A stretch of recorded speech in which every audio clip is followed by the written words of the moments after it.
Hello and welcome again. Welcome to the series of how organs interact with each other. In this series, we are talking about the relationship of heart with other organs. In this video, we will understand the relationship of heart with other organs. In the part 1, we understood the relationship of heart with lungs. In this video, we will understand the relationship between heart and spleen. Now, heart is a fire element and spleen is an earth element. So, this is a fire and earth relationship. Now, we will understand how they interact. So, heart governs the blood circulation, and the spleen is responsible for producing blood through digestion and transformation of food. And it also is responsible to hold the blood. The department of circulation of blood is with the heart, and the department of producing blood is with spleen. The next connection is the spleen provides the heart with nutrients, and the heart blood nourishes the spleen for the digestive function. The heart gets the blood nutrition because of spleen, and the spleen gets blood to do its job of digestion from heart. If the spleen is weak, then what will happen? Heart won't get the blood, and if the heart is weak, spleen won't get the nourishment to perform the function of digestion. The next connection is the heart houses the Shen, that is the mind, while the spleen governs the thought processes and the concentration. Now, together they support mental clarity, focus, and emotional stability. In TCM, Shen is interpreted as the spirit or consciousness. Shen is actually mind. And the Shen is the emperor of all the other emotions in the body. That means that any emotion that is out of balance will affect the Shen. So, Shen and spleen, they both are responsible for mental clarity, focus and emotional stability. अब इसको हिंदी में समझते हैं। पिछले video में हमने देखा heart का रिलेशन लंग्स के साथ। इस वीडियो में हम देखेंगे हार्ट का रिलेशन स्प्लीन के साथ। हार्ट एक फायर एलिमेंट है और स्प्लीन जो है वो है अर्थ एलिमेंट। तो ये हुआ हमारा फायर एंड अर्थ रिलेशनशिप। अब ये एक दूसरे के साथ इंटरैक्ट कैसे करते हैं? पहला है कि हार्ट ब्लड सर्कुलेशन का काम करता है और स्प्लीन जो है ब्लड को प्रोड्यूस करता है। तो जो हम खाना खाते हैं वो डाइजेस्ट करके उसे ब्लड में ट्रांसफॉर्म करने का काम स्प्लीन करती है। सेकेंड कनेक्शन है हार्ट को ब्लड स्प्लीन से मिलता है और स्प्लीन को ब्लड बनाने के लिए न्यूट्रिएंट्स हार्ट प्रोवाइड करता है। तो इसका मतलब ये हुआ कि अगर स्प्लीन वीक होगा तो हार्ट को ब्लड नहीं मिलेगा पंप करने के लिए, और हार्ट अगर वीक होगा तो उसे ब्लड नहीं मिलेगा पंप करने के लिए, तो स्प्लीन को न्यूट्रिएंट्स नहीं मिलेंगे जिसके हेल्प से वो ब्लड बना सके, है ना। थर्ड कनेक्शन है कि शन का रेसिडेंस हार्ट है और हमारे सारे सोचने समझने की जो पावर है वो स्प्लीन के पास है। ये दोनों मिलके, हार्ट और स्प्लीन मिलके हमें सही सोचने में हेल्प करते हैं, इमोशनली हमें स्टेबल करते हैं। अब शन क्या है? शन हमारी स्पिरिट है, हमारी सोल है, हमारी कॉन्शियसनेस है, हमारा माइंड है। माइंड सही से सोच सके उसमें स्प्लीन हमें हेल्प करती है ना। शन इमोशन से प्रभावित होता है। कोई भी इमोशनल अगर इम्बैलेंस होगा तो शन को अफेक्ट करेगा। Now we will understand the imbalance symptoms of heart and spleen. So the first pattern would be that if the spleen chi is deficient, heart blood will also be deficient. First of all, we will understand why is spleen chi deficient. What are the causes of spleen chi being deficient? So if the person overthinks a lot, or if the person has a poor diet, or if the person has chronic anxiety, or if the person is involved in hard work, working very hard, so all these factors depletes the spleen chi. Also, if there is excessive blood loss due to injury or maybe due to heavy menstrual flow, so these all factors strain the spleen chi. So, when the spleen chi is deficient, the heart blood will also be deficient. Why? Because when the spleen chi is deficient, if the spleen chi is weak, it will not be able to generate sufficient blood, and it will have to struggle to generate sufficient blood. And if spleen will not produce sufficient blood, it will lead to heart blood deficiency. And when there is deficient blood in the heart, the shen, means the mind, will not get proper nourishment, which will result in anxiety, restlessness, mental fog in a person. The person will not be able to think straight. The person will be confused. So other symptoms like palpitation, dizziness, pale complexion and fatigue will also be noticed. Symptoms like poor memory, anxiety, insomnia with excessive dreaming, digestive issues like bloating, loose stools or reduced appetite are the symptoms of this pattern, spleen G deficiency, which leads to heart blood deficiency. Now, in this case, the treatment focus should be to strengthen the spleen to improve the Chi and the blood production and nourish the heart blood to calm the mind. अब हम इसके imbalance symptoms समझेंगे। Heart और spleen में किस type के imbalances होंगे। तो सबसे पहले है कि अगर स्प्लीन ची डेफिशिएंट होगा तो हार्ट ब्लड भी डेफिशिएंट होगा। सबसे पहले ये समझते हैं कि स्प्लीन ची डेफिशिएंट होगा क्यों, उसके क्या कारण है। अगर पर्सन पुअर डाइट ले रहा हो, बहुत ज़्यादा चिंता कर रहा हो या बहुत ज़्यादा वर्कलोड है उसके पास, इन सब की वजह से स्प्लीन की एनर्जी कम हो जाती है। एक तो ये है। दूसरा, अगर हैवी ब्लीडिंग होगा, जैसे अगर मेंस्ट्रुएशन फ्लो बहुत ज़्यादा है या कहीं कोई घाव लग गया है, कोई इंजरी हुआ है, उस वजह से अगर ब्लड बहुत ज़्यादा फ्लो हो रहा है, तब भी स्प्लीन की ची डेफिशिएंट हो जाएगी। और अगर स्प्लीन ची डेफिशिएंट होगा तो हार्ट ब्लड भी डेफिशिएंट होगा। क्यों होगा? क्योंकि जब स्प्लीन ची डेफिशिएंट होगा तो ब्लड की कमी हो जाएगी, ब्लड की कमी होगी तो हार्ट के पास ब्लड की कमी हो जाएगी, और जब हार्ट में ब्लड की कमी हो जाएगी तो शेन को मतलब माइंड को प्रॉपर नरिशमेंट नहीं मिलेगा, जिसकी वजह से एंग्जाइटी होगी, बेचैनी होगी, घबराहट होगा और ब्रेन फॉग जैसे सिम्टम्स होंगे। और भी सिम्टम्स होंगे जैसे दिल का तेज धड़कना, है ना, चक्कर आना, कॉम्प्लेक्शन पेल हो जाना और थकान लगना। इवन याददाश्त भी कमज़ोर हो जाएगी, हमेशा घबराहट सी लगी रहेगी, नींद नहीं आएगी। और उसकी वजह क्या है नींद नहीं आने की, कि बहुत ज़्यादा सपने आएंगे। और डाइजेस्टिव इश्यूज़ होंगे, जैसे ब्लोटिंग हो जाएगा, लूज स्टूल्स होंगे या एपेटाइट कम हो जाएगी, भूख कम लगेगी। तो ऐसे में ट्रीटमेंट हमारा क्या होना चाहिए, हमको स्प्लीन को स्ट्रेंथ देना चाहिए ताकि ची और ब्लड प्रोडक्शन का इम्प्रूवमेंट हो सके। सेकंड, हमने क्या करना है कि हमको हार्ट ब्लड को नरिश करना है ताकि हमारा माइंड काम रहे। So these are some acupuncture points that which we can use for this particular pattern and for the symptoms. So to strengthen the spleen and to boost overall chi and blood production, we can use ST36. Spleen 6 we can use to tonify the spleen, promote blood formation and calm the mind. Then we can use pericardium 6, which will calm the shen and relieve palpitation, and it will also regulate the heart function. Urinary bladder will strengthen the spleen and improve digestion and the chi flow. Heart 7 will calm the mind and nourish the heart blood and improve sleep. Now, these are the names of the diseases in medical science which comes under this pattern. So, anemia, chronic fatigue syndrome, anxiety disorders, insomnia and digestive disorders such as IBS comes under this pattern. So for these diseases we can use these points.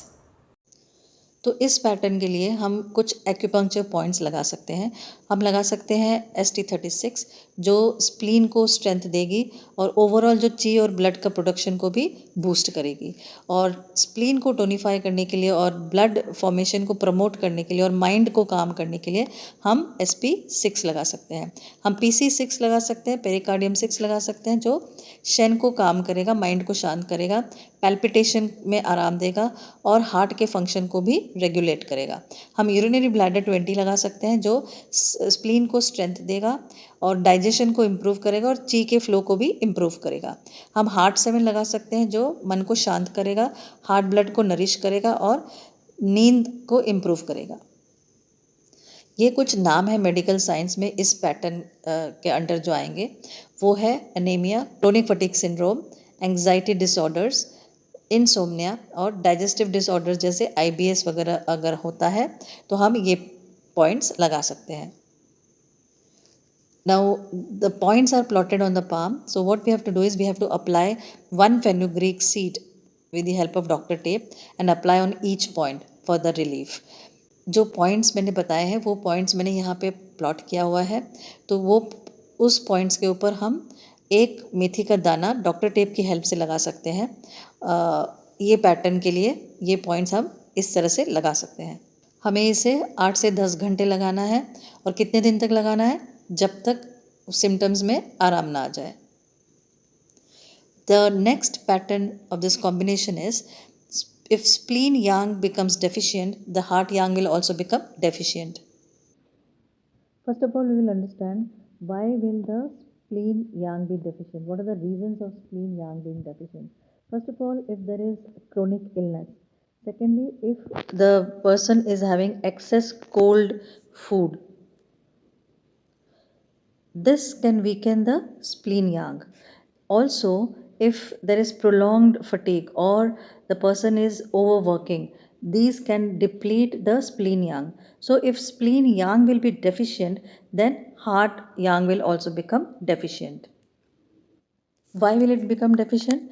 Because for digestion and blood production, spleen yang provides warmth. And if spleen yang is deficient, this function weakens, right? So, which will result in poor digestion and reduced energy. And if the energy is reduced, spleen can no longer provide warmth to support the heart yang. And then, if heart yang becomes deficient, it will lead to poor circulation, palpitation, and due to poor circulation, the extremities will be cold. Other symptoms like shortness of breath and pale face will also be observed. There will be discomfort in the chest, the pulse will be weak, there will be fatigue, there will be even abdominal bloating, there will be water stools, and there will be undigested food in stool. So, in this condition, we have to focus to warm the yang and support the spleen to nourish the heart. अब इसको हम हिंदी में समझते हैं। Second जो pattern होगा वो होगा, अगर स्प्लीन यांग डेफिशिएंट होगा तो हार्ट यांग भी डेफिशिएंट होगा। सबसे पहले हम ये समझते हैं कि स्प्लीन यांग डेफिशिएंट होने के क्या क्या रीजंस हैं, क्या कॉजेज़ हैं। तो अगर कोई बहुत ठंडा भोजन कर रहा हो या उसको क्रोनिक इलनेस हो, बहुत दिनों से बीमारी चली आ रही हो, बहुत ज़रूरत से ज़्यादा वो काम कर रहा हो, तो ऐसे में स्प्लीन यांग डेफिशिएंट हो जाता है। और जब स्प्लीन यांग डेफिशिएंट होगा तो हार्ट यांग भी डेफिशिएंट होगा। क्यों होगा? स्प्लीन यांग डाइजेशन के लिए एंड ब्लड बनाने के लिए वार्मथ देता है। तो अगर स्प्लीन यांग वीक हो जाएगा, डेफिशिएंट हो जाएगा, तो प्रॉपर डाइजेशन नहीं होगा। प्रॉपर डाइजेशन नहीं होगा तो ब्लड का प्रोडक्शन नहीं हो पाएगा, इससे हार्ट यांग भी वीक हो जाएगी। हार्ट यांग डेफिशिएंट होगा तो सर्कुलेशन नहीं होगा, सर्कुलेशन होने में प्रॉब्लम आएगी, दिल की धड़कन तेज हो जाएगी और हाथ पैर ठंडे हो जाएंगे। इसके अलावा और क्या सिम्टम्स आएंगे? सांस उखड़ी उखड़ी रहेगी, फेस पेल रहेगा, चेस्ट में डिस्कम्फर्ट होगा, पल्स वीक होगी और थकान सा लगा रहेगा, एब्डोमिनल ब्लोटिंग सा लगेगा, स्टूल्स वाटरी होंगे और अनडाइजेस्टेड फूड स्टूल्स में निकलेंगे। ऐसे में हमारा फोकस कहाँ होना चाहिए, क्या ट्रीटमेंट करना होगा? हमने वार्मथ प्रोवाइड करना है यांग को, ताकि वो सपोर्ट करे स्प्लीन को, ताकि नरिशमेंट मिल सके हार्ट को। So for this pattern, these are the points that we can apply. So we can apply REN 6, that is CV6, that is conception vessel 6, which will warm and tonify the yang, especially for fatigue and cold extremities. So if you have cold extremities, CV6 will help. Then to strengthen the kidney yang to provide warmth and vitality to the heart and spleen, we can use DU4 or GV4 or governing vessel 4. Then we can use stomach 36, which will boost chi, which will warm the body and strengthen the digestion. Then to tonify the heart yang and strengthen the heart's function, we can use urinary bladder 15. SP3, that is spleen 3, will tonify the spleen yang and it will improve the digestion. Now these are some names in medical science for this pattern. So the first one is hypothyroidism. Next is congestive heart failure, chronic low blood pressure, and chronic digestive disorders with cold signs. So in these diseases we can use these points. तो ये हम कुछ acupuncture points लगा सकते हैं इस pattern के लिए। तो हम लगा सकते हैं रेन 6, दैट इज CV6, इसको हम कंसेप्शन वेसल 6 भी बोल सकते हैं। ये क्या करेगा? ये वार्म देगा और टोनीफाई करेगा यांग को, स्पेशली जब अगर थकान लग रही हो या हाथ पैर ठंडे हो तो हम CV6 लगा सकते हैं। और हम GV4 लगा सकते हैं, जो किडनी यांग को ताकत देगा, स्ट्रेंथ देगा, ताकि अगर किडनी यांग को स्ट्रेंथ मिलेगा तो वार्मथ वो प्रोवाइड करेगी और जिससे कि ताकत मिलेगी हार्ट को और स्प्लीन को। और ST36 हम लगा सकते हैं जो ची को बूस्ट करेगा, बॉडी को वार्म करेगा और डाइजेशन को इम्प्रूव करेगा। हम यूरिनरी ब्लैडर 15 लगा सकते हैं जो हार्ट यांग को टोनिफाई करेगा और हार्ट के फंक्शन को ताकत देगा। हम SP3 लगा सकते हैं जो स्प्लीन को टोनिफाई करेगा, स्प्लीन यांग को टोनिफाई करेगा और डाइजेशन को इम्प्रूव करेगा। ये कुछ डिजीज़ेज़ हैं जो मेडिकल साइंस में इस पैटर्न के अंडर आते हैं। तो वो है hypothyroidism, congestive heart failure, chronic low blood pressure और chronic digestive disorder with cold science. So इस सारे डिजीज़ेज़ में हम ये एक्यूपंक्चर पॉइंट्स लगा सकते हैं। So the points are plotted on the palm for the pattern spleen yang deficiency leads to heart yang deficiency.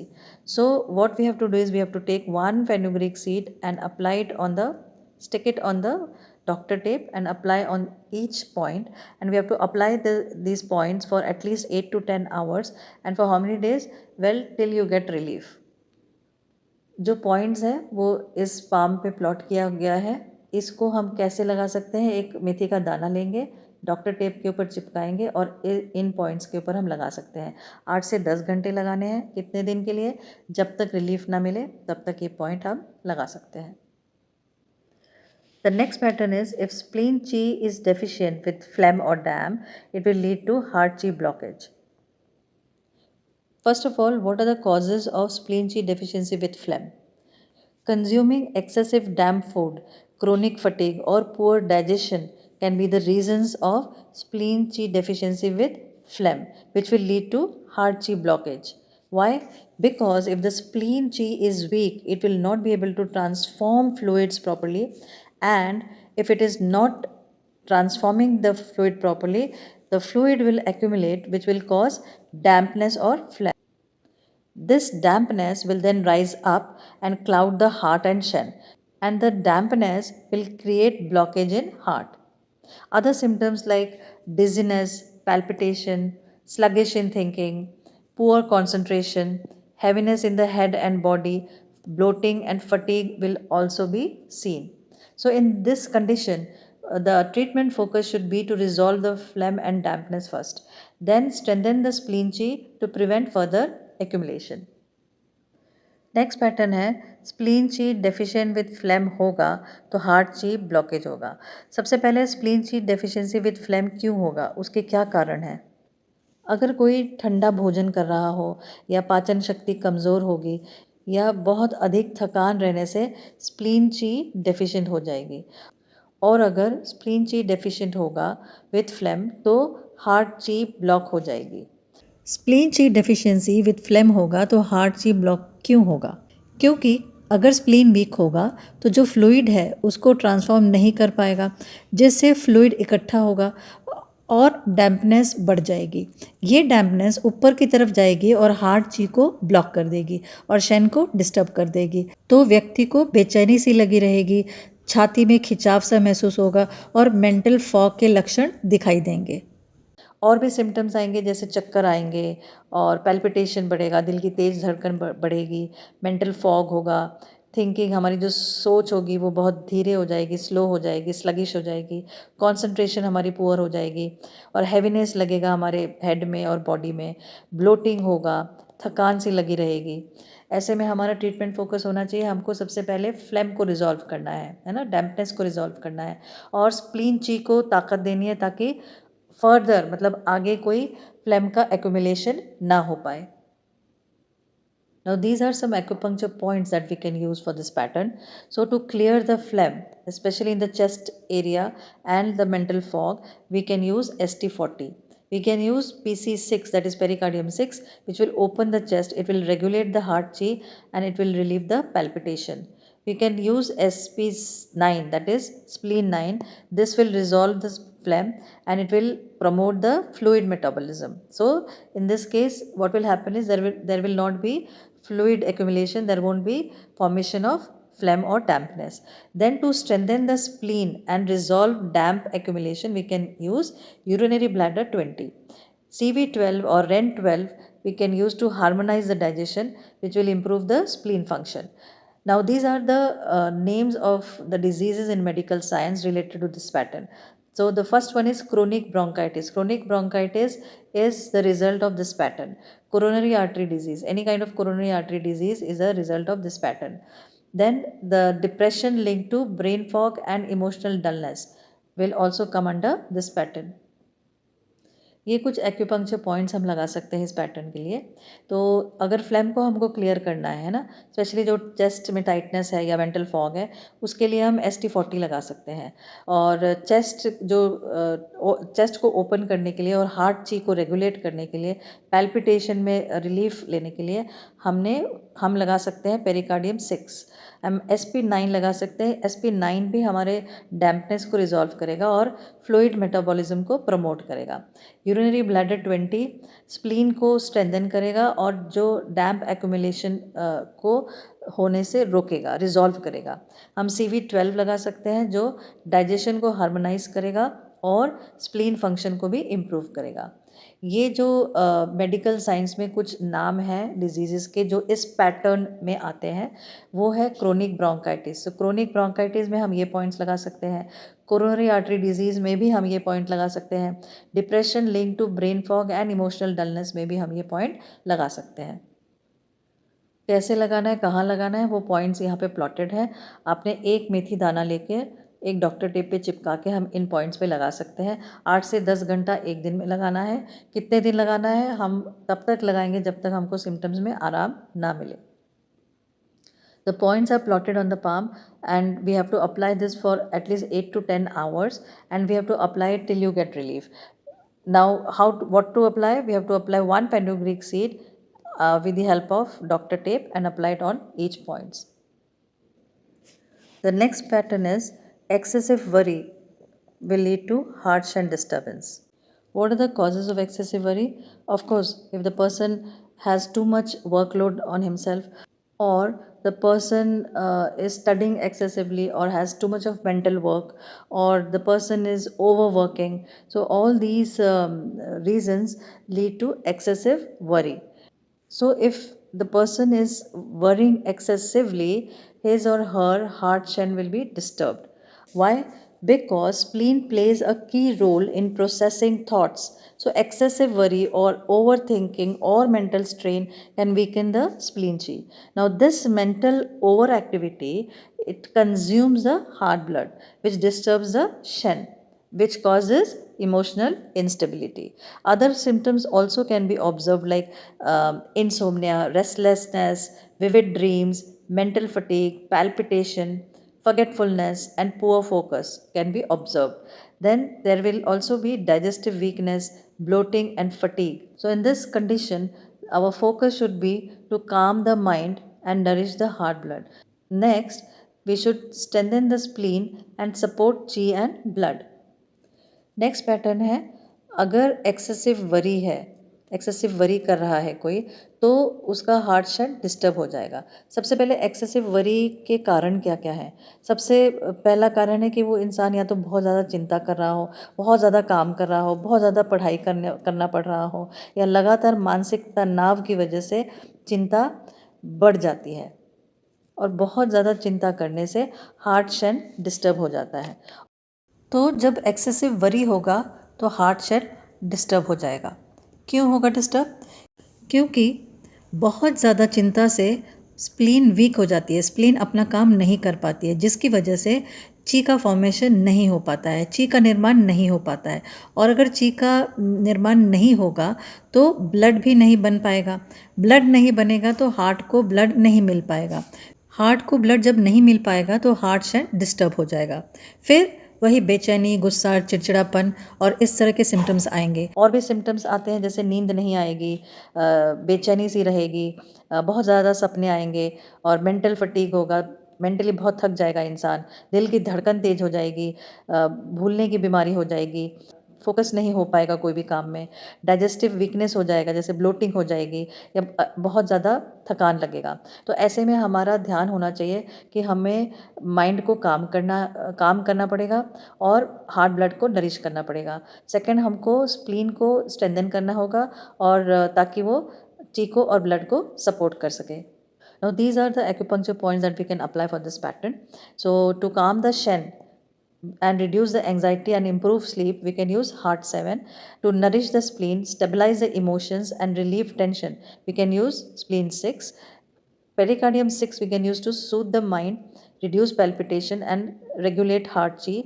We can use governing vessel 20, which will clear the mind, it will reduce mental overactivity and which it will stabilize the Shen. We can use governing vessel 14 or Ren 14, which will calm the heart. It will also address the emotional imbalances and relieve chest tightness. We can use urinary bladder 15, which will strengthen the heart and stabilize the emotions. Now these are the names of the diseases in medical science under this pattern. So like the diseases like generalized anxiety disorder, panic attacks, stress induced digestive issues, insomnia related to excessive worry will come under this pattern. So in these diseases we can use these points. ये कुछ acupuncture points हम लगा सकते हैं इस pattern के लिए. तो हम लगा सकते हैं हार्ट 7 जो शन को काम करेगा, एंग्जाइटी को कम करेगा और नींद में हेल्प करेगा, नींद अच्छी आएगी. हम स्प्लीन 6 लगा सकते हैं जो स्प्लीन को नरिश करेगा और इमोशंस को स्टेबलाइज करेगा और टेंशन को रिलीव करेगा. और माइंड को सूद करने के लिए, पैल्पिटेशन को कम करने के लिए और हार्ट ची रेगुलेट करने के लिए हम लगा सकते हैं पेरिकार्डियम 6. हम DU 20 लगा सकते हैं या गवर्निंग वेसल 20 लगा सकते हैं जो माइंड को क्लियर करेगा और जो मेंटल ओवर एक्टिविटी है उसको कम करेगा और हमारे शन को स्टेबलाइज करेगा. हम गवर्निंग वेसल 14 लगा सकते हैं जो हार्ट को काम करेगा, जो इमोशनल बैलेंस को भी मेंटेन करेगा और जो चेस्ट टाइटनेस है उसमें भी रिलीफ देगा. हम यूरिनरी ब्लैडर 15 लगा सकते हैं जो हार्ट को स्ट्रेंथन करेगा और इमोशंस को स्टेबलाइज करेगा. और ये कुछ मेडिकल साइंस में कुछ नाम हैं डिजीज़ के जो इस पैटर्न में आते हैं. सबसे पहले है जो जनरलाइज एंग्जाइटी डिसऑर्डर में हम ये पॉइंट्स लगा सकते हैं, पैनिक अटैक्स में हम ये पॉइंट्स लगा सकते हैं, स्ट्रेस इंड्यूस्ड डाइजेस्टिव इश्यूज़ में हम ये पॉइंट्स लगा सकते हैं और insomnia related to excessive worry, चिंता के कारण जो नींद नहीं आती है, उनमें हम ये पॉइंट्स लगा सकते हैं. कैसे लगाना है, कहाँ लगाना है, ये पॉइंट्स पाम पे प्लॉटेड है. इसमें वही सेम एक मेथी दाना डॉक्टर टेप की हेल्प से लगाना है. इसको हमने 8 से 10 घंटे लगाना है और तब तक लगाना है जब तक हमको सिम्टम्स में आराम ना मिले. Now the points are plotted on the palm. With the help of Dr. Tape, you can apply 1 fenugreek seed on each point and apply it for say 8 to 10 hours and apply it till you get relief. Now this is a Dr. Tape. It is also called as surgical tape or paper tape. So we can apply fenugreek seed on the Dr. Tape like this and apply it on the points. This is all for this video. In the next video, we will discuss heart's relationship with some other organ. Thank you for watching. Take care.